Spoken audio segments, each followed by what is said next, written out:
এখানে তোমার ব্যাকটেরিয়ার নামগুলো বিজ্ঞানসম্মত নাম লিখতেই হবে, না লিখলে কিন্তু নাম্বার দেবে না। এই 4টা কোশ্চেন খুব ভালো করে যাবে। শুক্রাশয়ের কলাস্থলিক গঠন বললো না, ডিম্বাশয়ের কলাস্থলিক গঠন বললো না, স্পারমাটোজেনেসিস ওজেনেসিস পদ্ধতি। আর এবছর দেবে এগুলো খুব আসতে পারে, যেমন ইনফার্টিলিটি। এই অধ্যায় থেকে খুব একটা বেশি প্রশ্ন আসে না, ম্যাক্সিমাম 2 মার্কসের একটা কোশ্চেন আসবে। এটা কোন বছরে আসে না, এটা কিন্তু একটু ভালো করে করো। আর কিছু এখান থেকে ফুল ফর্ম করবে, এমটিপি, জেডআইএফটি জিফট, জিআইএফটি গিফট অবশ্যই করে দেবে, যে কোনো একটা করবেই এই 4টা ডিজিজের মধ্যে। প্ল্যান্ট পার্ট থেকে মোটামুটি গত বছর পড়ে গেছিল, তবে এবছর প্ল্যান্ট পার্ট না দিয়ে অ্যানিমাল পার্টটার উপর বেশি গুরুত্ব দেবে।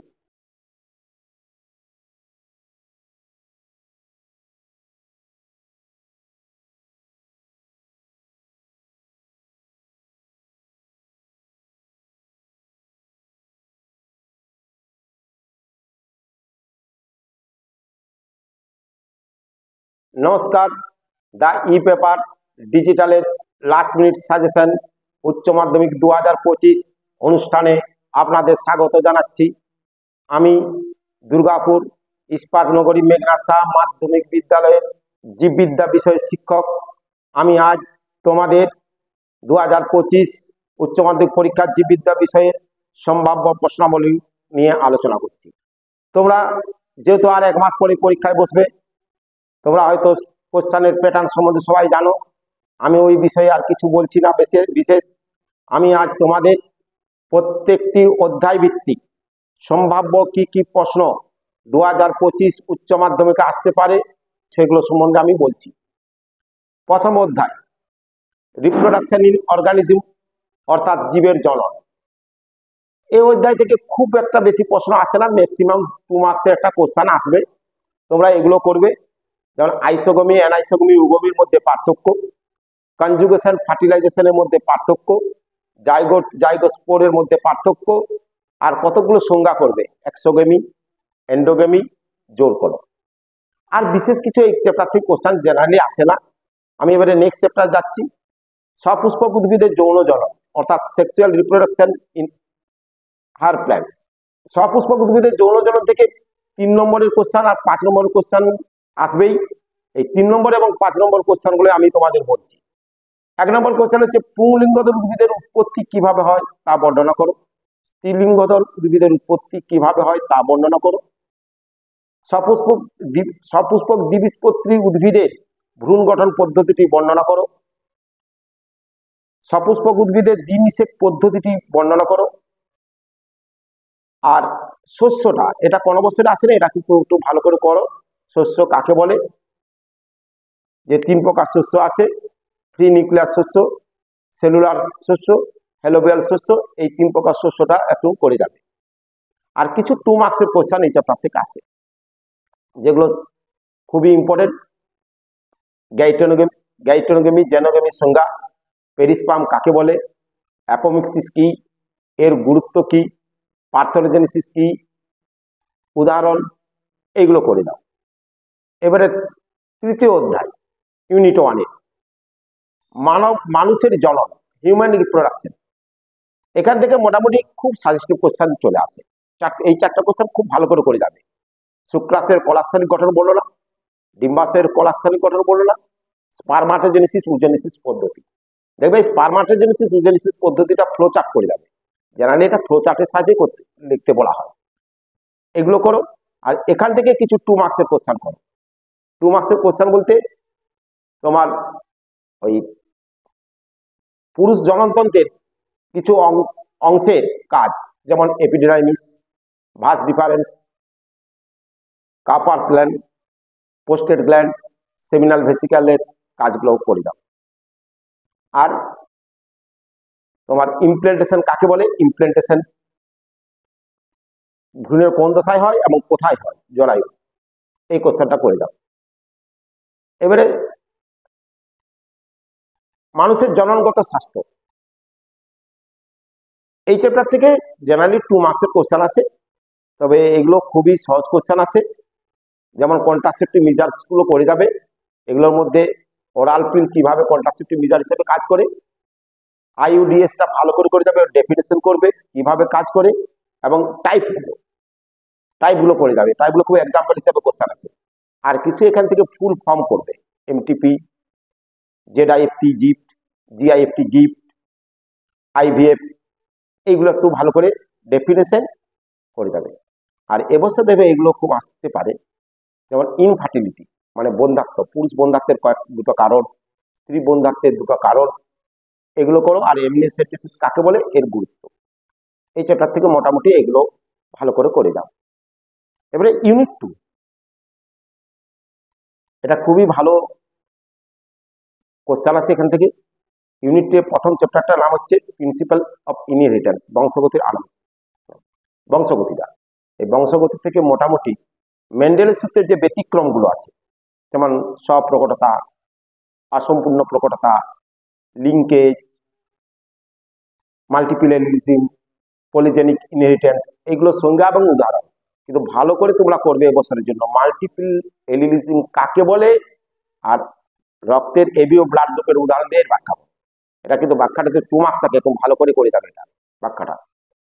আচ্ছা, এবারে চলে এসো কিছু প্রাণী লিঙ্গ নির্ধারণ, তার মধ্যে তোমরা ভালো করে করো মৌমাছির লিঙ্গ নির্ধারণ পদ্ধতি, আর কমপ্লিট লিঙ্কেজ, ইনকমপ্লিট লিঙ্কেজের মধ্যে পার্থক্য, নিউক্লিওজোমের গঠন, আর ওই যে রোগগুলো আছে মানে জেনেটিক্যাল ডিজিজগুলো, যেগুলো যেমন অটোজোমাল ডিসঅর্ডার আছে, থ্যালাসেমিয়া, ক্রোমোজোমাল ডিসঅর্ডার আছে তোমার Down syndrome, Klinefelter syndrome, Turner syndrome, এদের মেনলি ক্যারিওটাইপ, কারণ এবং উপসর্গ অবশ্যই করে দেবে, যে কোনো একটা পড়বেই এই 4টা ডিজিজের মধ্যে। ডাউন সিনড্রোমটা গতবারে পড়ে গেছে, দেশের ওইটা বাদ দিয়ে বাকিগুলো পড়ে যাবে। আচ্ছা, এবারে ইউনিট 2 এর সেকেন্ড অধ্যায়। ইউনিট 2 এর সেকেন্ড অধ্যায় থেকে তোমরা করবে বড় বড় কোশ্চেন, লং কোশ্চেনগুলো আগে বলে দিচ্ছি আমি। ট্রান্সক্রিপশনের প্রারম্ভিক দশা এবং সমাপ্তি দশা, জেনেটিক কোডের ধর্মগুলো অবশ্যই করে যাবে, 5টা অ্যাটলিস্ট ধর্ম করে যাবে, তবে সবগুলো করলে ভালো হয়, অনেক সময় নাম বলে দেয়। আর তোমার ল্যাক অপারেনের গঠন এবং কার্যপ্রণালী, এই জিপি সুবিধা অসুবিধা, এই জিপিকে কেন মেগা প্রজেক্ট বলা হয়, ডিএনএ ফিঙ্গারপ্রিন্টিংয়ের গুরুত্ব কাকে বলে এবং গুরুত্ব, এগুলো করে দাও। আর অভিব্যক্তির থেকে মোটামুটি কয়েকটি কোশ্চেন বলছি। ফার্স্ট কোশ্চেন করবে হার্ডি উইনবার্গ প্রিন্সিপালের নীতিটি, এর শর্ত, এর গুরুত্ব, এই কোশ্চেনটা খুব ভালো করে করবে। আর করবে যে মানুষের যে অভিব্যক্তির ধারাগুলো, যে অস্ট্রালোপিথেকাস থেকে একবারে ক্রোম্যাগনেন মানব, হোমোসেপিয়েন্স সেপিয়েন্স পর্যন্ত প্রত্যেকটার বৈশিষ্ট্য, বিশেষ করে ব্রেন ভলিউমটা ভালো করে মনে রাখবে, ঠিক আছে। আর বৈশিষ্ট্যগুলো করবে। আর অভিব্যক্তির থেকে তোমরা করো ওই মডার্ন সিনথেটিক থিওরি, তত্ত্বটি বর্ণনা করো, এগুলো করো। আর খুব একটা বেশি এখান থেকে কোশ্চেন এবছর মনে হয় খুব একটা আসবে না, এগুলো করো। এবার আমরা চলে যাচ্ছি ইউনিট 3। ইউনিট 3টা খুব ছোট ছোট কোশ্চেন হয়, এটা সাজেশন বলা খুবই মুশকিল, তবু কথা বলছি। তোমরা দেবে প্রথমে হচ্ছে যে খাদ্য উৎপাদনের উন্নতি সাধন, এই চ্যাপ্টারটা। এই চ্যাপ্টারটার দুটো ভাগ আছে, একটা প্ল্যান্ট পার্ট, একটা এনিম্যাল পার্ট। প্ল্যান্ট পার্ট থেকে মোটামুটি গত বছর পড়ে গেছিল, দেবে এবছর প্ল্যান্ট পার্ট না দিয়ে এনিম্যাল পার্টটার উপর বেশি গুরুত্ব দেবে। প্ল্যান্ট পার্ট থেকে তবুও দুটো একটা কোশ্চেন করে দেবে, হাইব্রিড ভিগার কাকে বলে, ইমাস্কুলেশন কাকে বলে, ইমাস্কুলেশনের পদ্ধতি, কয়েকটি পদ্ধতি, মিনিমাম 2টো পদ্ধতি বর্ণনা করো, কিভাবে করা হয় ইমাস্কুলেশন, ইমাস্কুলেশনের উদ্দেশ্য কি, আর উদ্ভিদের কলা পালনের গুরুত্ব, এগুলো তোমরা প্ল্যান্ট পার্ট থেকে করো। এবারে এনিম্যাল পার্ট থেকে দেখবে আমাদের ডেয়ারি ফার্ম ম্যানেজমেন্ট আছে, পোলট্রি ফার্ম ম্যানেজমেন্ট আছে, ফিশ কালচার আছে, ফিসিকালচার আর এপিকালচার। তো ডেয়ারি ফার্ম ম্যানেজমেন্ট থেকে মোটামুটি এগুলো করো। ডেয়ারি ফার্ম ম্যানেজমেন্ট বলতে কি বুঝো, গরুর দুটো মিল্ক ব্রিড, দুটো ড্রট ব্রিড, দুটো ডুয়েল পারপাস ব্রিডের নাম, এগুলো করে যাবে। গরুর কিছু রোগ, হয়তো কোশ্চেনটা আসতে পারে, ব্যাকটেরিয়া ঘটিত একটি রোগের নাম লেখো, তার উপসর্গ লেখো, তার প্রতিকার লেখো। এই রোগগুলোর নাম, একটা করে ব্যাকটেরিয়া ঘটিত রোগ, একটা করে প্রোটোজোয়া ঘটিত রোগ, একটা করে ছত্রাক ঘটিত রোগ, আর একটি ভাইরাস ঘটিত রোগে করে যাবে। এগুলো তোমরা এই পোলট্রি আর মাছের আর গরু, তিনটেরই করে যাবে, তবে একটা কোশ্চেন এখান থেকে আসার সম্ভাবনা খুব বেশি অবস্থা।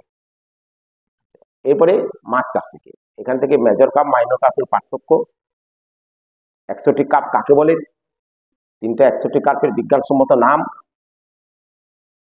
আর যেটা মেন কোশ্চেন ওই হাইপোফাইজেশন পদ্ধতি সবগুলো, খুব একটা এবছর না হলেও আসতে পারে, তবুও করে যাবে। এটা পিটুইটারি গ্রন্থি নির্যাসটা কিভাবে তৈরি করা হয় আর কিভাবে ইনজেক্ট করা হয়, এই দুটো স্টেপকে খুব ভালো করে যাও। আর মৌমাছির শত্রুগুলোর নাম, মৌমাছির রোগ একইভাবে করবে। মৌমাছির যে 4টা মৌমাছি আছে আমাদের, এই 4টা মৌমাছির বিজ্ঞানসম্মত নাম করবে, এপিআরি কাকে বলে, এইগুলো করে দাও এই চ্যাপ্টার থেকে। এবার স্বাস্থ্য রোগ, স্বাস্থ্য রোগের থেকে প্রথমে আমি কিছু রোগের কথা বলছি। এই রোগগুলো পড়ে যাবে ম্যালেরিয়া, ফাইলেরিয়া, অ্যাসকারিয়াসিস, টাইফয়েড। এই রোগ সৃষ্টিকারী জীবাণুগুলোর বিজ্ঞানসম্মত নাম, এই রোগটা কিভাবে বিস্তার লাভ করে, কিভাবে মানে সংক্রমিত হয়, আর এই রোগগুলোর উপসর্গ। এই 4টি রোগ অবশ্যই খুব ভালো করে যাবে। এবারে অ্যান্টিবডির গঠন বর্ণনা, আদর্শ অ্যান্টিবডির গঠন চিত্তসব বর্ণনা খুব ইম্পর্টেন্ট। এখান থেকে কিছু পার্থক্য করবে, সক্রিয় অনাক্রমতা, নিষ্ক্রিয় অনাক্রমতা, টি লিম্ফোসাইট, বি লিম্ফোসাইট, এইগুলো। এবারে ড্রাগ থেকে, ড্রাগ আসক্তি কাকে বলে, ড্রাগ আসক্তির কারণ কি, ড্রাগ আসক্তির প্রতিকারের উপায় কি, এগুলো একটু করে যাবে। আর বিভিন্ন ড্রাগের নামগুলো করে যাবে, এগুলো খুব উদাহরণ দিয়ে দেয়। ঠিক আছে, এগুলো খুব অবজেক্টিভ টাইপের মতো কোশ্চেন 1 নম্বর দিয়ে দেয়, তো ড্রাগটা একটু ডিটেলস করে যাবে, নামগুলো এবং কোন গাছ থেকে কোন ইয়ে থেকে এই ড্রাগগুলো পাওয়া যায়, সেগুলো একটু ভালো করে যাবে। আচ্ছা, এরপরে ক্যান্সারটা করে যাবে। ক্যান্সার রোগটা এবছরের জন্য হয়তো খুব ইম্পর্টেন্ট। ওখানে মেলিগন্যান্ট কোষের বৈশিষ্ট্য, মেলিগন্যান্ট কোষের সাথে নর্মাল কোষের পার্থক্য, ক্যান্সার কোষ কিভাবে ছড়ায়, ক্যান্সারের কারণগুলো কি, বিভিন্ন প্রকার ক্যান্সারের নামগুলো, সার্কোমা কি, কার্সিনোমা কি, লিম্ফোমা কি, এগুলো শর্ট টাইপের কোশ্চেন চলে আসতে পারে। এবারে লাস্ট ইউনিট 3 লাস্ট চ্যাপ্টারটা, মানব কল্যাণের জীবাণু, মাইক্রোবস ইন হিউম্যান ওয়েলফেয়ার। এই চ্যাপ্টারটা ক্যান্সার লিখতে গিয়ে তোমরা একটা কথা খুব মনে রাখবে, জীবাণুর বিজ্ঞানসম্মত নামটা লিখতেই হবে। ধরো কোশ্চেন যেটা এই বছর জন্য খুব ইম্পর্টেন্ট আছে, যে জৈব সার হিসাবে ব্যাকটেরিয়ার 3টি ভূমিকা রাখো। এখানে তোমার ব্যাকটেরিয়ার নামগুলো বিজ্ঞানসম্মত নাম লিখতেই হবে, না লিখলে কিন্তু নাম্বার দেবে না। আর বায়ো কন্ট্রোল পেস্ট, জৈব প্রতিনিধি কাকে বলে, আর বায়ো কন্ট্রোল পেস্ট কিভাবে করা হয়, জৈব পদ্ধতির সাহায্যে, জৈবিক পদ্ধতির সাহায্যে কিভাবে পেস্ট দমন করা হয়, এই দুটো কোশ্চেন। আর ওই নর্দমা পরিশোধনে জীবাণুর ভূমিকা, আর খাদ্য উৎপাদনে জীবাণুর ভূমিকা, আর তোমার ওই অ্যান্টিবায়োটিক উৎপাদনে জীবাণুর ভূমিকা, ভিটামিন উৎপাদনে জীবাণুর ভূমিকা, এগুলো কিন্তু ভালো করে করো। আর বায়োঅ্যাক্টিভ মলিকুল দুটো আছে দেখবে, স্ট্যাটিন আর সাইক্লোস্পোরিন এ, এদের কোন জীবাণু থেকে পাওয়া যায়, এদের কাজ কি, এটা কিন্তু ডিটেলস পড়ে। এই চ্যাপ্টার থেকে সাজেশন বলা খুবই মুশকিল। ঠিক আছে, আর জীবাণুর বিজ্ঞানসম্মত নামগুলো ইংলিশে লিখবে। আর বিজ্ঞানসম্মত নাম লিখে শুধু যদি বলো এই জীবাণুর সাহায্যে, ছত্রাকের সাহায্যে, ব্যাকটেরিয়ার সাহায্যে এ হয়, নাম্বার দেবে না। জীবাণুর নাম কিন্তু লিখতেই হবে এই চ্যাপ্টার থেকে। এবারে ইউনিট 4 বায়োটেকনোলজি। প্রথমে যে কোশ্চেনটা বলছি, এই রিকম্বিনেন্ট ডিএনএ টেকনোলজিতে কিছু উৎসেচকের ভূমিকা আছে, যেমন restriction, endonuclease, DNA ligase, alkaline phosphatase, SI nuclease, এই উৎসেচকগুলোর রিভার্স ট্রান্সক্রিপ্টেজ, এদের ভূমিকা, কাজ। আর কিভাবে আরডিএনএ তৈরি করা হয় তার প্রসেসটা, পিসিআর পদ্ধতি ডিটেলস পড়বে। পিসিআর থেকেই কোশ্চেন আসার খুব বেশি সম্ভাবনা। পিসিআর এর পদ্ধতিটি, পিসিআর এর সুবিধা, অসুবিধা, লিমিটেশন, ত্রুটি কি, এই সব কোশ্চেনটাই করবে। পিসিআরটা ডিটেলস পড়ো। আর অ্যাপ্লিকেশন অফ বায়োটেকনোলজি থেকে তোমরা করবে 3টি কোশ্চেন বলছি। কৃষিকার্যে জৈব প্রযুক্তিবিদ্যার 3টি ব্যবহারিক প্রয়োগ, স্বাস্থ্যক্ষেত্রে জৈব প্রযুক্তিবিদ্যার 3টি ব্যবহারিক প্রয়োগ, আর insulin hormone recombinant DNA technology প্রসেসে কিভাবে তৈরি হয়, এই 3টা কোশ্চেন অবশ্যই করবে। আর জিএমও কাকে বলে, জিএম এর জেনেটিক মডিফাইড অর্গানিজমের সুবিধা এবং অসুবিধা, এগুলো করো। আর 2 নম্বরে কয়েকটা কোশ্চেন এখান থেকে বলছি। বায়ো প্যাটার্ন, বায়োসেফটি সংজ্ঞাটা উদাহরণ সহ। এটা হলো ইউনিট 4। এবারে ইউনিট 5। ইউনিট 5 থেকে দেখবে কম্পালসারি কোশ্চেন আসার সম্ভাবনা খুব বেশি, 5 মার্কসের কোশ্চেনটা। তাহলে কম্পালসারি কোশ্চেন এলে তোমাদেরকে এটা অনেকটা ডিটেলস পড়তে হবে, নাহলে কিন্তু কম্পালসারি কোশ্চেন যদি চলে আসে হাতছাড়া হয়ে যাবে, এবং এটা 5 মার্কসের কোশ্চেন হাতছাড়া হয়ে যাবে। এখান থেকে 3 মার্কসের কোশ্চেন আসবে, 5 মার্কসের কোশ্চেন আসবে। ইউনিট প্রথমে হচ্ছে অর্গানিজম এন্ড পপুলেশন। এখান থেকে এই কোশ্চেনগুলো করো। পপুলেশন কাকে বলে, পপুলেশনের ধর্মগুলো, ওই natality, mortality, migration, carrying capacity, age pyramid. আবার এজ পিরামিডের ডিটেলস পড়বে। এজ পিরামিড কাকে বলে, 3 প্রকার এজ পিরামিডের বর্ণনা করো। এটা একটা কোশ্চেন। 2 নম্বর কোশ্চেন হচ্ছে অভিযোজন। এটা তবে উদ্ভিদের কয়েকটা অভিযোজন, উদ্ভিদের লবণাম্ব উদ্ভিদের অভিযোজন আর জলজ উদ্ভিদের অভিযোজন, এই দুটো খুব ভালো করে করবে। আর প্রাণীর দিক থেকে মরু প্রাণীর অভিযোজন গত বৈশিষ্ট্যগুলো খুব সুন্দর করে দাও। অভিযোজন থেকে কোশ্চেন দেবে, আসবেই। আর পপুলেশন গ্রোথ কার্ভ, ওই যে এস শেপের গ্রোথ কার্ভ, জে শেপের গ্রোথ কার্ভের বর্ণনাও আসতে পারে, আবার এদের মধ্যে পার্থক্য আসতে পারে। এগুলো করো। আর এখান থেকে কয়েকটা ডেফিনেশন করতে হবে, যেমন মাইক্রো ক্লাইমেট, হেবিটেট ও নিচের মধ্যে পার্থক্য, এই যে জিনিসগুলো আছে, ফ্লোরা ফোনা, এই সংজ্ঞাগুলো কেউ করে যাবে। এবারে ইকোসিস্টেম, ইকোসিস্টেমের থেকেও 5 মার্কসের কোশ্চেন আসার সম্ভাবনা আছে। এই 5 মার্কসের কোশ্চেনগুলো বলছি। প্রথমে বলছি প্রোডাক্টিভিটি, উৎপাদনশীলতা। এই কোশ্চেনটা, প্রাইমারি প্রোডাক্টিভিটি কাকে বলে, সেকেন্ডারি প্রোডাক্টিভিটি কাকে বলে, গ্রস প্রাইমারি প্রোডাক্টিভিটি কাকে বলে, মিড প্রাইমারি প্রোডাক্টিভিটি কাকে বলে, এদের মানে সম্পর্কটা। তারপরে ডিকম্পোজিশন, বিয়োজন বা পচন কাকে বলে, বিয়োজনের ধাপগুলো বর্ণনা করো, কিভাবে বিয়োজন হয়। আর বিয়োজনের শর্ত, কোন কোন শর্তের উপর বিয়োজনটা নির্ভর করে। এবছর আমার মনে হচ্ছে বিয়োজন থেকে কোশ্চেন আসার সম্ভাবনা খুব বেশি। এটা যেগুলো বললাম এগুলো ভালো করে করো। আর পিরামিডটা করে যাবে, এই যে 3 প্রকার পিরামিডের বর্ণনটা। আর বাস্তুতান্ত্রিক পর্যায়ক্রমে যে ধাপগুলো আছে 5-6টা, এই ধাপগুলোর বর্ণনা তোমরা মোটামুটি। আর ফসফরাস সাইকেলটার, ফসফরাস চক্রের বর্ণনা, এগুলো করে গেলে ইকোসিস্টেম থেকে আশা করি কোশ্চেন কমন হয়ে যাবে। এবারে বায়োডাইভার্সিটি। বায়োডাইভার্সিটির প্রথম কোশ্চেনটা আমি বলছি যে বিভিন্ন ধরনের জীব বৈচিত্র্য, ওই genetic diversity, species diversity, ecological diversity, ecological diversity যে 3টা ভাগ, আলফা, বিটা, গামা, ডিটেলস করো। সেকেন্ড কোশ্চেন, তোমার জীববৈচিত্র্য ধ্বংসের 4টি কারণ, অ্যাটলিস্ট জীববৈচিত্র্য সংরক্ষণের প্রয়োজনীয়তা কেন আছে, এই কোশ্চেনটা। আর জীববৈচিত্র্য সংরক্ষণের উপায়, ওই যে এক্সিটু সংরক্ষণ, ইনসিটু সংরক্ষণগুলো আছে, এগুলো একটু ডিটেলস পড়বে। এর মধ্যে বাষ্পের রিজার্ভটা ডিটেলস পড়বে। আর এক্সিটু সংরক্ষণ, ইনসিটু সংরক্ষণের মধ্যে পার্থক্য করবে। রেড ডাটা বুক কাকে বলে, রেড ডাটা বুকের উদ্দেশ্য, এগুলো তোমরা জীববৈচিত্র্য থেকে করো। এবারে লাস্ট চ্যাপ্টার, এনভায়রনমেন্টাল ইস্যুস, পরিবেশগত বিষয়। এখান থেকে একটা দেখবে কয়েকটা তোমাদের প্রথম 2 নম্বরের কোশ্চেন বলছি। 4টা মুভমেন্ট আছে, চিপকো মুভমেন্ট, রাসেল গ্রাম স্বরাজ মুভমেন্ট, মন্ডল মুভমেন্ট, তোমার অমৃতা দেবী বিষ্ণয় মুভমেন্ট, আর সাইলেন্ট ভ্যালি মুভমেন্ট। 4টা মুভমেন্ট থরলি করে যাবে। 4টা মুভমেন্ট খুব বেশি পড়ার দরকার, 2 নম্বরের কোশ্চেন আসবে না, খুব বেশি লেখার দরকার হয় না। কত সালে হয়েছিল, কোথায় হয়েছিল, কার নেতৃত্বে হয়েছিল, উদ্দেশ্যটা কি ছিল, এই 4টা পয়েন্ট বলেই 2 নম্বর পেয়ে যাবে। বেশি কিছু লেখার বই অনেক বেশি করে লেখা আছে, এত লেখার কোনো প্রয়োজন হয় না। ঠিক আছে, এই 4টার মধ্যে থেকে একটা কোশ্চেন একবারে শিওর আসবে।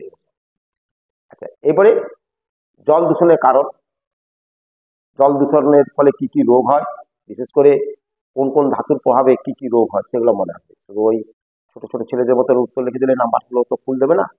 আর বায়ু দূষণ নিয়ন্ত্রণে ওই যে প্রযুক্তিগত যে উপায়ে যে বায়ু দূষণ নিয়ন্ত্রণটা করা হয়, যে 4টা দেবে আছে, ইলেকট্রোস্ট্যাটিক প্রেসিপিটেটর, ক্যাটালাইটিক কনভার্টার, স্ক্রাবার, এগুলো কিভাবে করা হয় এটা একটু ভালো করে করবে। এবছর বায়ু দূষণ থেকে যদি কোশ্চেন আছে এই জায়গাটা আসবে, নাহলে অন্য জায়গা থেকে আসবে না। আর ইউট্রোফিকেশন কাকে বলে, বায়োম্যাগনিফিকেশন কাকে বলে, বিওডি কাকে বলে, ঠিক আছে, এই কোশ্চেনগুলো করো। আর তেজস্ক্রিয় দূষণ, তেজস্ক্রিয় দূষণের কারণ, এর ক্ষতিকর প্রভাব, আর ওজোন ডিপ্লেশন, ওজোন ডিপ্লেশন মানে ওজোন গহ্বর সৃষ্টির কারণ কি, কেন হয়, আর ওজোন গহ্বর সৃষ্টির কুফলগুলো কি, এটা করো। আর গ্লোবাল ওয়ার্মিং বা গ্রিন হাউস ইফেক্ট, আর উত্তর হয় গ্লোবাল ওয়ার্মিং বা গ্রিন হাউস ইফেক্টের যে তাৎপর্যগুলো কি, কুফলগুলো, সেগুলো খুব ভালো করে করে যাবে। গ্রিন হাউস গ্যাস চ্যাপ্টার নাম মনে করে যাবে, কোনটা প্রধান গ্রিন হাউস, কোনটা জৈব গ্রিন হাউস, কোনটা আর্টিফিশিয়াল গ্রিন হাউস, ক্লারিফাই করে পড়ে যাবে। এগুলো খুব শর্ট কোশ্চেন এভাবে আসে। এই হলো 5টা ইউনিট। আর এমসিকিউ তো সাজেশন বলা যায় না, এমসিকিউ তারাই পারে যারা খুব থরলি ডিটেলস কন্টেন্টটা পড়ে, তারাই পড়ে যারা বুঝে বুঝে পড়ে। কনসেপ্টের উপর কিছু কিছু এমসিকিউ দেয়, এমসিকিউ তো সাজেশন করা যায় না। আমি যেগুলো বললাম এগুলো করে দাও, এগুলোর মধ্যে দেখবে তোমরা মানে প্রচুর কোশ্চেন কমন পেয়ে যাবে। আর এগুলো করো, তোমাদের আগামী দিনে পরীক্ষা খুব ভালো হোক এই কামনা করে আমি আজকের মতো এখানেই শেষ করছি। নমস্কার।